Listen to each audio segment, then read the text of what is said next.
what that sound is? You're going to say heat shield, and I'm going to say you're wrong. Let's get into it.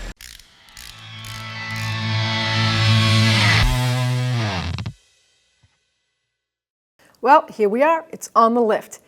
And that noise is a flex pipe or a mesh pipe, whatever you wish to call it, but here it is. It is not like a heat shield.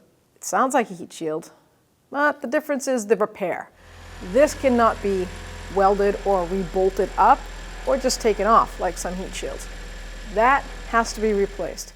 What the mesh pipe kind of took place of is because front-wheel drive vehicles, the motor is pivoting this way. Older generation cars, only rear-wheel drive, you didn't need a flex or a mesh pipe because, well, it was mounted to the stable part and went straight back to the back of the car. But with front-wheel drive, you have a engine that is mounted a different way, so now you have motion going back and forth from drive and reverse.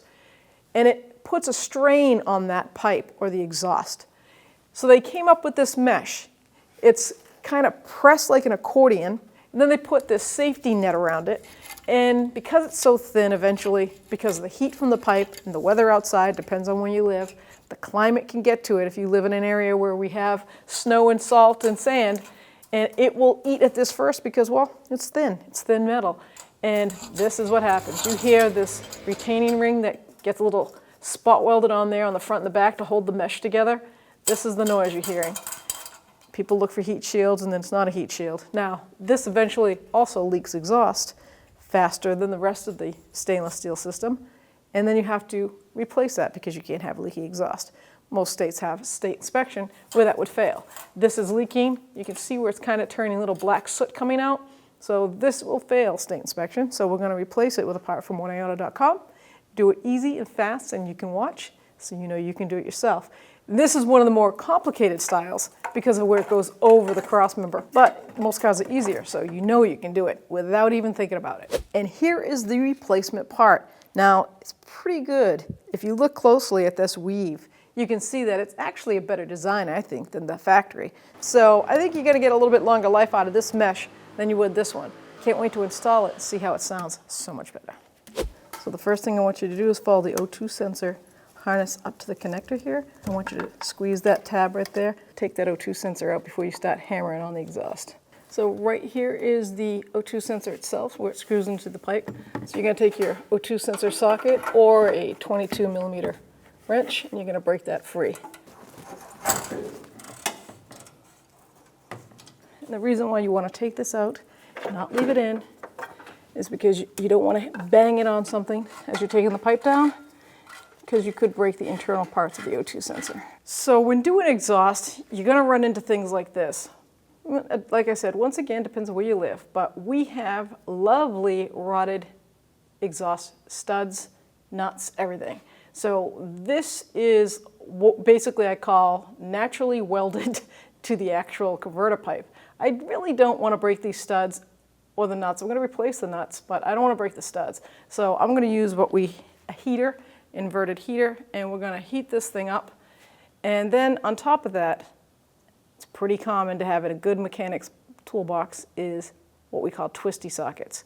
Because if I put a regular socket on that, it's probably not the correct size, and it's just going to round off. So I'm going to avoid that whole conflict right away, and I'm just going to heat this nut up and do it to all three on this side. I'll probably have to do the last two on the other side. See if we can get that nice and red and get it to remove easy. Nice. Perfect. Good threads left. Going to discard this, put a new nut on. Even though these nuts are rounded off, it should be like a 13 millimeter socket, but I'm using a twisty socket because I can tell just by looking at them that they're one below 13. All right, now that we have all 5 nuts out, the O2 sensors out of the way, we're going to take a little screwdriver or pry bar and we're going to pry it out of the front studs till we clear it, like that. And now we can work to the back side, wiggle that free, and do the same to the 2 back there. Let's get that out of the way. Might have to hammer the actual studs that go through. There it is. These are metal gaskets. They are reusable, so if they're in good shape, you can reuse the factory gaskets. If not, make sure you replace them. So at this point, you want to examine the studs. If you have a bad one like this one, I'm going to give it a shot, because sometimes it can be more headache trying to get those out. These two are in good shape. This one's a little thin right there, but we're going to try to use it. Put a new gasket on, or use your old gasket if it's reliable. In this case, I'm going to use the old one. It's still in good shape. You're going to put the pipe up around over the subframe, bring it up front, line those 3 studs up, hand start the actual lock nuts. These are lock nuts. They're nice. They have a washer already built in. I recommend getting these because it's like a lock washer on the back side of the washer. And on this part of the pipe, the same goes for the front. If you want to reuse the old metal gasket, if it's in good shape, I recommend it. And we're going to wedge that through. And this is where I'm going to recommend you putting the bolt from the back side down, because then it would be easier to guide that gasket in place. And then put that bolt right through. The other side. Now we can put the 2 lock nuts on. I'm going to tighten the front 3 first before I tighten this back 2. Nice. So before we put the old O2 sensor back in the new pipe, I'm going to put a little never sees on the thread. Center that O2 sensor and start it by hand. So now that pipe is installed, look at that, nice, pretty, and no more shield rattle sound style like. So we're going to run it, make sure these gaskets are sealing, and then take it down the road, maybe accelerate a little faster so to make sure we have no rattling or banging sounds. All right, let's start her up and see if we have that initial noise that's really annoying.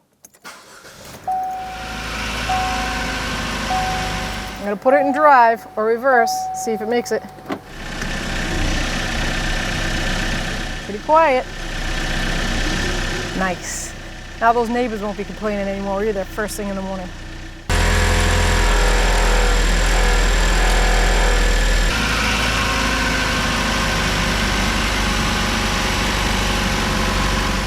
Well, we're out on the open road, driving along, and we have complete silence. No more exhaust noise when acceleration, and no rattling. That's the more important one. It's funny how the little small things are more annoying sometimes than the bigger things. Well, she's good to go for another couple of years. If you're not a subscriber, please subscribe. And don't forget to ring that bell, turns on all your notifications, and that way you won't miss any future videos. Thanks for watching. All set, ready, set, go.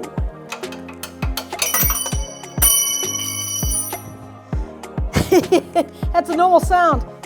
That's the sound of a mechanic working. Is that noise coming from outside? Or is that the seat itself over there? That creaking. It's the seat. Lovely.